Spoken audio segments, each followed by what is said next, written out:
तो इस वीडियो में 10वीं कक्षा के केमिस्ट्री रसायन विज्ञान जो है उसके पहला चैप्टर जो है रासायनिक अभिक्रिया एवं समीकरण है। रासायनिक अभिक्रिया एवं समीकरण चैप्टर जो है इसको कंप्लीट जानने वाले हैं और ये तीसरा पार्ट होने वाला है पहला चैप्टर का।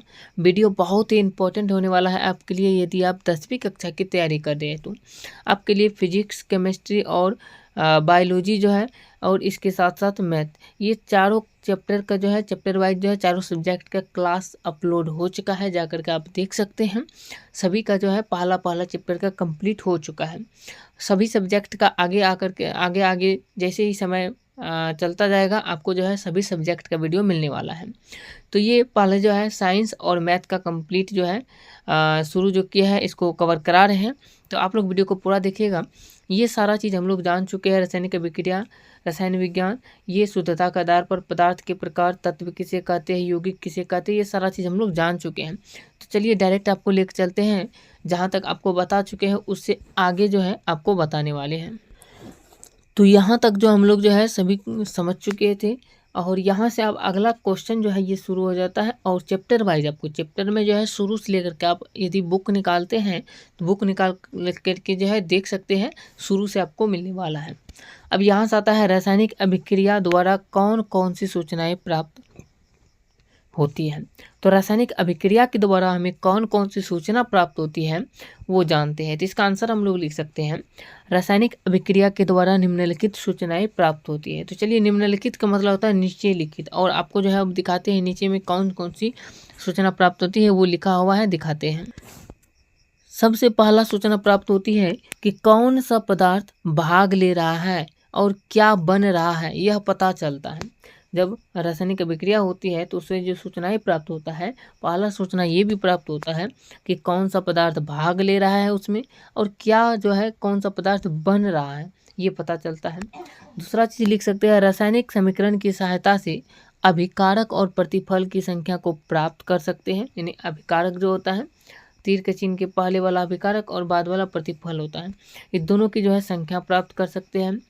तीसरा है कि अभिकारक में कितने परमाणु या अणु भाग लिए और उत्पाद में कितने परमाणु या अणु बने वो पता चलता है। जैसे यहाँ आप देख सकते हैं, हाइड्रोजन में कितना परमाणु भाग लिया, ऑक्सीजन में कितना परमाणु भाग लिया, और नया उत्पाद जो बना H2O, इसमें कितना परमाणु भाग लिया, ये चीज़ हमको पता चल जाता है। चौथा लिख सकते हैं कि रासायनिक समीकरण की सहायता से अभिकारक तथा प्रतिफल का द्रव्यमान भी ज्ञात किया जाता है या क्या होता है। तो रासायनिक अभिक्रिया की सहायता से ही अभिकारक और प्रतिफल दोनों का जो है द्रव्यमान भी ज्ञात होता है। अब आगे भी लिख सकते हैं, पांचवा में लिख सकते हैं कि रासायनिक समीकरण से अभिकारक तथा प्रतिफल का सूत्र भी ज्ञात होता है। रासायनिक समीकरण जो होता है इसी से हम लोगों को अभिकारक और प्रतिफल का सूत्र भी ज्ञात हो जाता है। तो यहाँ तक इस तरीके से लिख सकते हैं रासायनिक अभिक्रिया से प्राप्त होने वाली सूचना के बारे में। अब यहाँ से आ जाता है रासायनिक अभिक्रिया के प्रकार, कि रासायनिक अभिक्रिया जो होती है इसके कौन कौन से प्रकार हैं। तो रासायनिक अभिक्रिया के प्रकार में बात करें तो आ जाता है संयोजन अभिक्रिया, वियोजन अभिक्रिया, ऊष्माक्षेपी अभिक्रिया, यहाँ पे देख सकते हैं, यहाँ पे ऊष्माशोषी अभिक्रिया है और यहाँ पे ऊष्माक्षेपी अभिक्रिया, विस्थापन अभिक्रिया, द्विविस्थापन अभिक्रिया, अवक्षेपण अभिक्रिया, उदासीनीकरण अभिक्रिया, ऑक्सीकरण और अवकरण या रेडॉक्स अभिक्रिया, ऊष्मीय वियोजन अभिक्रिया, विद्युतीय वियोजन अभिक्रिया, प्रकाश रासायनिक अभिक्रिया, ताप रासायनिक अभिक्रिया। ये जितने भी अभिक्रिया है बहुत ही इंपॉर्टेंट, आपके ये क्वेश्चन 5 नंबर में भी पूछे जाते हैं और 2 नंबर में भी पूछे जाते हैं। तो चलिए अब आगे आपको जो है ये सभी अभिक्रिया जो है, ये सभी अभिक्रिया के बारे में पूरा विस्तार से समझते हैं किस प्रकार से इसको लिख सकते हैं। तो हम लोग लिख सकते हैं, यहाँ पर देख सकते हैं सबसे पहला अभिक्रिया का नाम है संयोजन अभिक्रिया। से आप क्या समझते हैं, 4 उदाहरण दीजिए।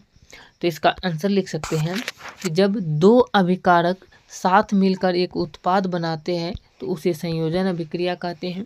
इसमें क्या होता है कि 2 अभिकारक होता है और वो मिल करके यानी जुड़ करके जो है नए एक उत्पाद का निर्माण करते हैं, तो उसे हम लोग संयोजन अभिक्रिया कहते हैं। जैसे एक पदार्थ ये हो गया अभिकारक, एक अभिकारक ये हो गया, ये दोनों मिल करके जो है एक उत्पाद AB का निर्माण किया। इस तरीके से 4 उदाहरण का देने के लिए लिख सकते हैं, CaO + CO2 से विक्रिया करके CaCO3 बनता है।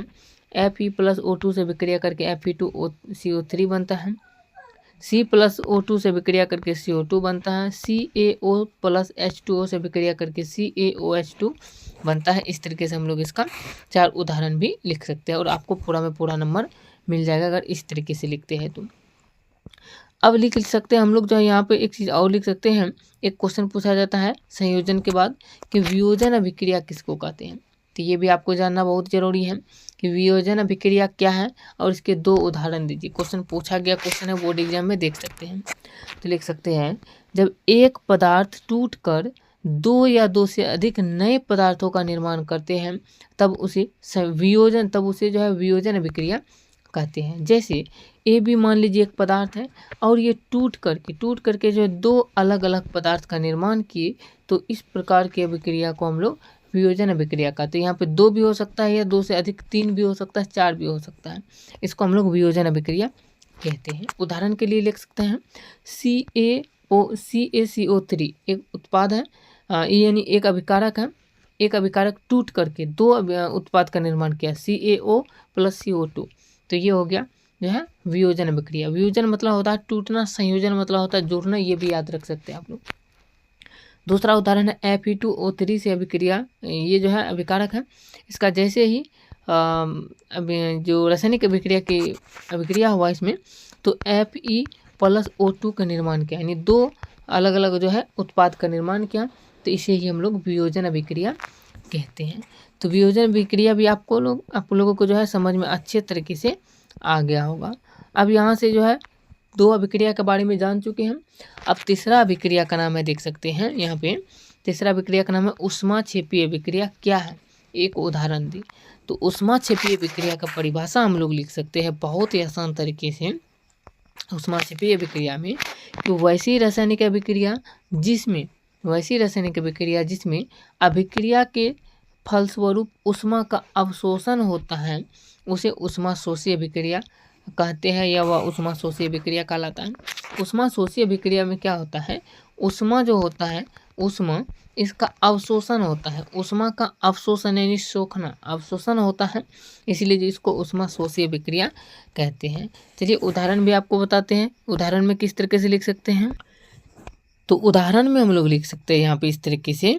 इसका उदाहरण की बात करते हैं, उदाहरण में लिख सकते हैं N2+O2 प्लस ऊष्मा अभिक्रिया करके जो है 2NO का निर्माण किया। यहाँ पे ऊष्मा का देख सकते हैं अवशोषण हो रहा है, इसलिए जो इसको ऊष्माशोषी अभिक्रिया कहते हैं। इसके बाद ये आ जाता है ऊष्माक्षेपीय अभिक्रिया क्या है। तो ऊष्माक्षेपीय अभिक्रिया का भी परिभाषा लिख सकते हैं हम लोग अच्छे तरीके से कि वैसी रासायनिक अभिक्रिया जिसमें उत्पाद के साथ साथ ऊष्मा का उत्सर्जन होता है। उत्सर्जन मतलब बाहर निकलना होता है, उसे ऊष्माक्षेपीय अभिक्रिया कहते हैं। मतलब ऊष्माशोषी में ऊष्मा का अवशोषण होता था, लेकिन ऊष्माक्षेपी में जो है, ऊष्माक्षेपी मतलब फेंकना, मतलब ऐसे तरीके से याद रख सकते हैं बाहर निकालना। ऊष्माक्षेपी मतलब बाहर निकालने का कार्य करते हैं। ऊष्मा जो है बाहर निकलता है।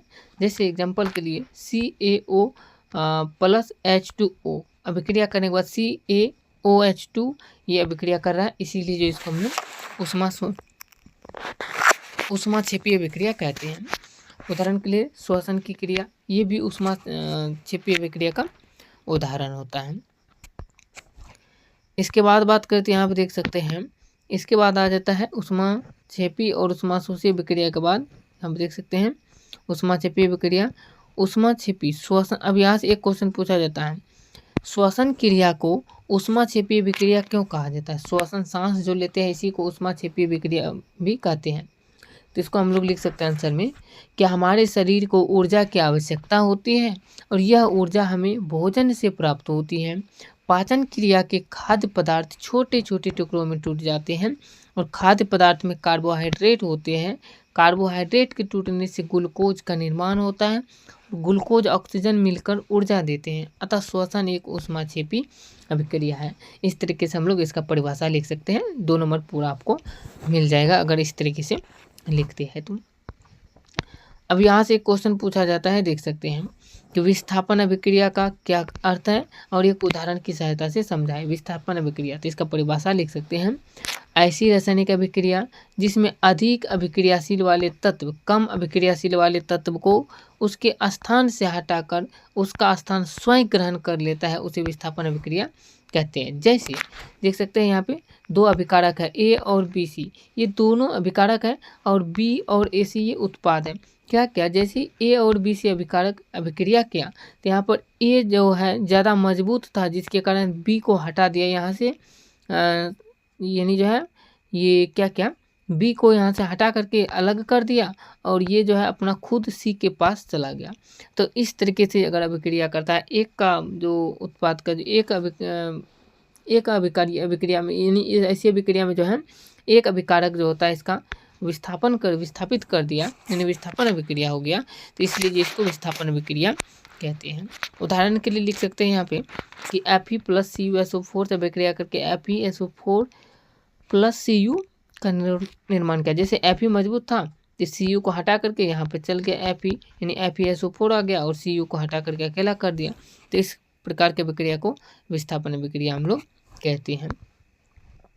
विस्थापन अभिक्रिया के बाद आ जाता है, देख सकते हैं यहाँ से एक क्वेश्चन पूछा जाता है, अधिक अभिक्रिया से यानी अधिक क्रियाशील धातु अम्लों के साथ अभिक्रिया कर अम्ल से हाइड्रोजन को हटा देते हैं। तो ये कुछ उदाहरण है, देख सकते हैं, इसलिए इसको छोड़िए।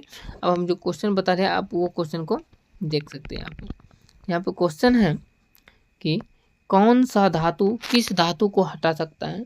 तो देख सकते हैं पोटेशियम पोटेशियम हो गया, सोडियम हो गया, calcium Ca, magnesium, Al aluminium और Zn जिंक, Fe लोहा यानी आयरन, Pb लेड यानी शीशम, H hydrogen, Cu copper, Hg mercury, Ag चांदी और Au सोना और Pt प्लेटिनम। इस तरीके से हम लोग जो इसको जान सकते हैं। और इसमें जो है देख सकते हैं कि H के नीचे वाला सभी तत्व जल से अभिक्रिया नहीं करते हैं, जो अभी आप ऊपर में देखें उसको, और ऊपर वाला तत्व नीचे वाले तत्व से अधिक सक्रिय होते हैं। एग्जाम्पल के लिए 1-2 से अधिक सक्रिय हैं, और ऊपर वाले नीचे वाले को हटा सकते हैं, लेकिन नीचे वाले ऊपर वाले को नहीं हटा सकते हैं। जैसे 1 3 को हटा सकता है, लेकिन 3 1 को नहीं हटा सकता है। तो इस तरीके से, तो इस वीडियो में इतना है, क्वेश्चन को कवर किए। इससे आगे के जो चैप्टर जो है, इसी में जो है पहला चैप्टर के अगला पार्ट जो है नेक्स्ट वीडियो में आने वाले हैं, जिसमें कि तांबा का टैंक बनाया जाता है जबकि लोहा का टैंक नहीं बनाया जाता है, क्यों, इसके बारे में जानने वाले हैं। और भी जो अभिक्रिया बच चुका है उसको जो है नेक्स्ट वीडियो में कवर करने वाले हैं। तो अच्छा लगे तो वीडियो को लाइक कीजिएगा। मिलते हैं नेक्स्ट वीडियो में, चैनल को सब्सक्राइब कर लीजिए। जय हिंद।